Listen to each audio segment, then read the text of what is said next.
Sheriff Clarke is on the line. Let's rock, kids. All right.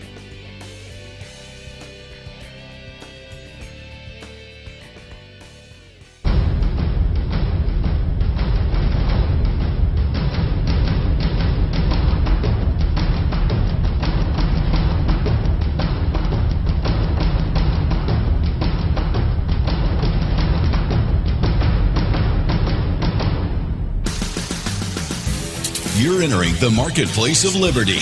The conservative cartel starts right now. Here are your hosts, Matt Locke and Chris X.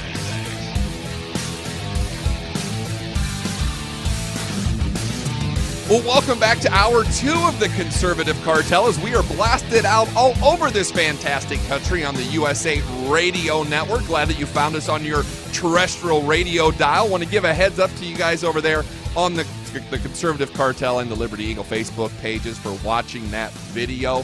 Alongside of Chris X, I am Matt Locke, and do we have a treat for you this hour? We got to sit down and have an in-depth conversation at CPAC, the Conservative Political Action Conference out in, well, it was National Harbor, not Washington, D.C., and we had the pleasure of talking with Sheriff David Clarke. And I mean, this guy is a fantastic guest.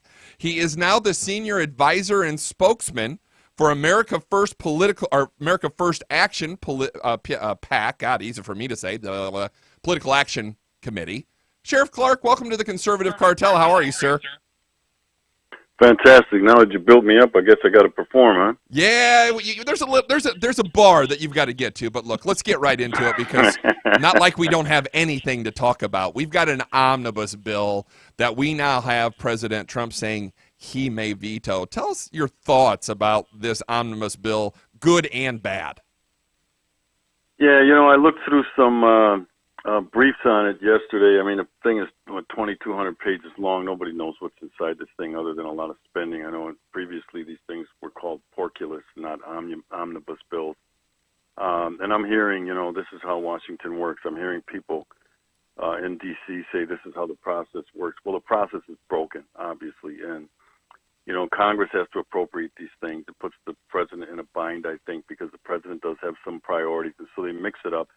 See, what Congress does is they create these situations where the president is between a rock and a hard place. It has nothing to do with Democrats or Republicans because the Republicans for the last, 4 or 5 years have been telling us, give us control of Congress, give us the White House, and we will change the ways of Washington. And so we did that.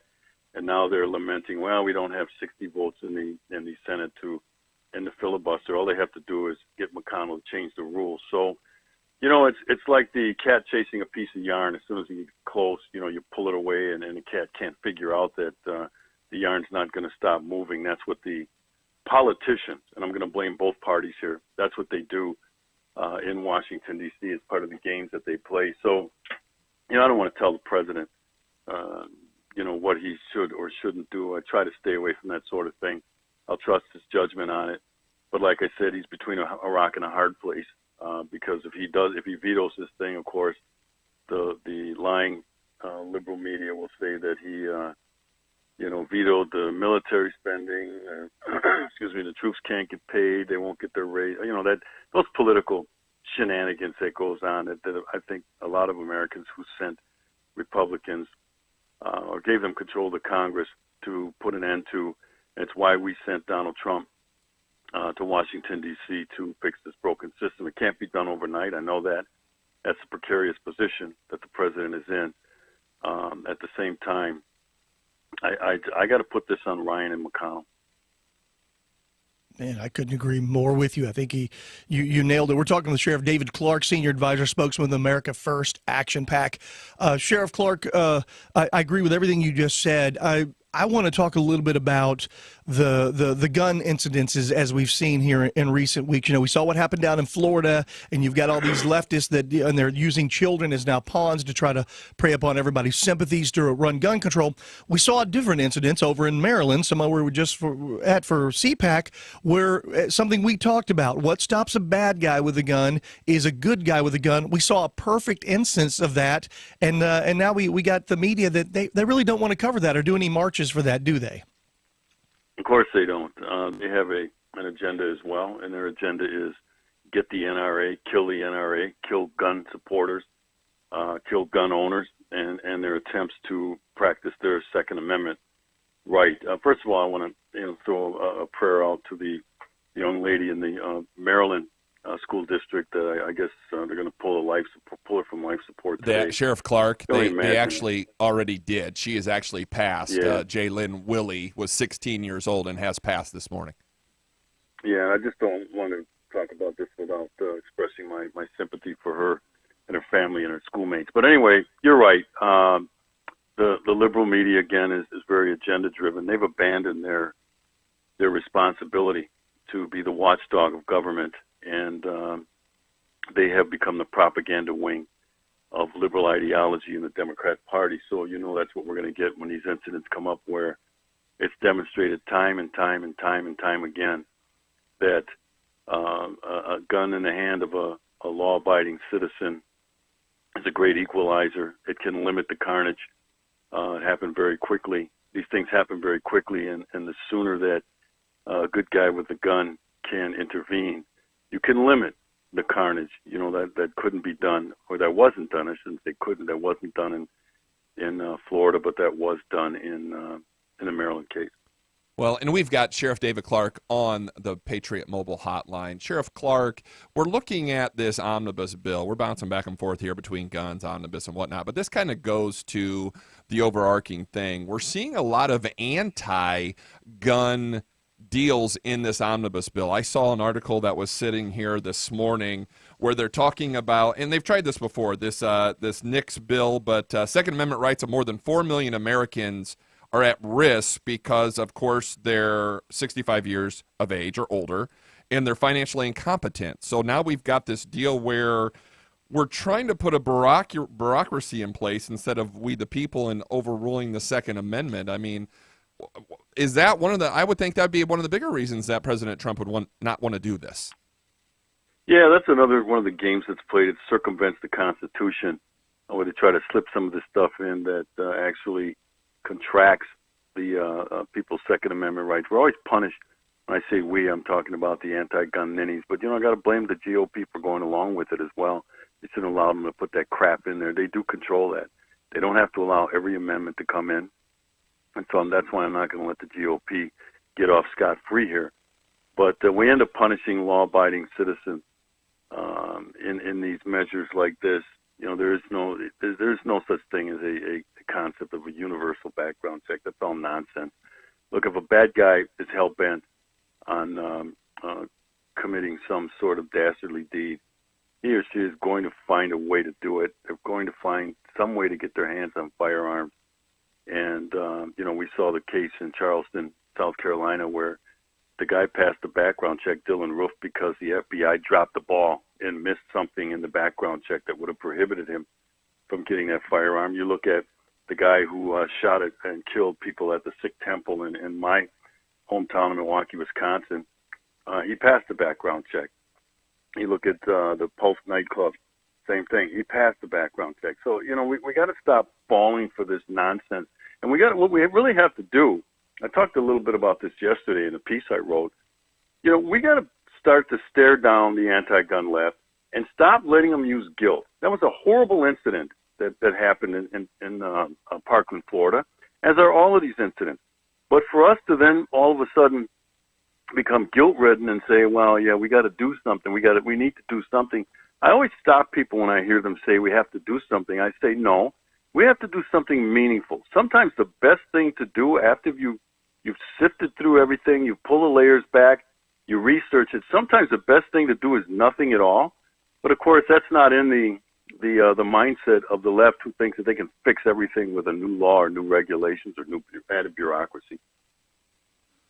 I think you're exactly right, because you're right. Every time something like this happens, it was the old was it Rahm Emanuel, which we know comes from even before him, but that never let a good crisis go to waste. And the Obama administration did this very well. Every time there was a crisis, they I mean, they preyed upon it, literally jumped in and made sure they exploited that to the furthest extent of politicism. And you're right, they've done this, but the thing they strategically leave out, like you said, it was a horrible thing what happened in Florida. It's a horrible thing what happened at that Sikh temple. It's a horrible thing what Dylan Roof did. It was a horrible thing what happened in Austin this weekend or over the last 3 weeks with this kid, for whatever reason, decided he wanted to go blow people up with bombs, but we don't hear them calling for bomb control because it's already in the works. Bombs are illegal, but it didn't stop this guy. What did stop this guy? Good guys with guns. And it's so weird to me, Sheriff Clarke, that the left just can't seem to grasp that concept. Well, the reason why they can't grasp it is because they don't want to.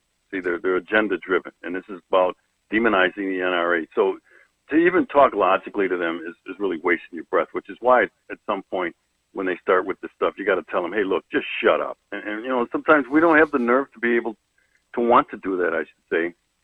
Look at the Boston bombing, right? Pressure cooker that you can buy in any department store in America.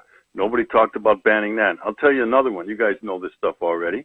Some of your listeners may not. Drunk drivers kill more people per year than firearms, and it's not even close. Yet I don't hear anybody talking about car control or banning cars or certain models of car or banning alcohol. And I'm not saying we should, because I think that would be stupid too. But at some point, we have to come to grips with the fact that this is an imperfect world. There's evil in this world. Evil has been perpetrated since the beginning of time. Ever since Cain killed his brother Abel in the Bible, we've been trying to figure out the issue of man's inhumanity to man. It's part of the human condition, unfortunately. Fortunately, I think for us that these things are an anomaly. But to think that we can employ a technical fix, and that's what these are, change the rule, change the law, make it more expensive, those are technical fixes. What we need is an adaptive fix. One of the things we've gotten away from over the last 20 to 30 years is spirituality, morality, the teaching of this thing, being able to talk about these things, because we've become too secular a society because of the left. We can't even mention God in the public square anymore. A lot of these acts are immoral. Kids are growing up without virtues. Kids are growing up without any sense of discipline. They don't know how to deal with disappointment. And the first time, like this idiot in Maryland, over the breakup of a girl or whatever, he falls to pieces because he hasn't been able to deal with difficulty or disappointment in his life, because we've coddled these damn kids for several generations, and now we're dealing with the result of it. No, Sheriff Clarke, you couldn't be more right. And we're up against it. We've got about 60 seconds. I'm going to leave you with a yes and no question. I'm going to have you put your prognosticating cap on here real quick. Does Donald Trump veto the Omnibus Bill today? And then tell everybody where they can find you. DACenterprises.org. DACenterprises.org. Will Donald Trump veto it? Only time will tell. Well, Sheriff David Clarke, thank you. I'm smarter than that, guys. Yes, I know you are. I was trying to catch you. But thank you, Sheriff David Clarke on the Patriot Mobile Hotline. Thank you once again. You're always welcome on the Cartel. We certainly appreciate it, sir. Yeah, that was great. Thank you so much, Anytime. God bless you. Yes, you too, sir. Hey, this isn't his first rodeo, just all new clowns. I just kind of figured he might say yes or no. I was hoping for hey, let's get a David Clarke yes or no, but I kind of hope I hope President Trump vetoes this. I mean, he's a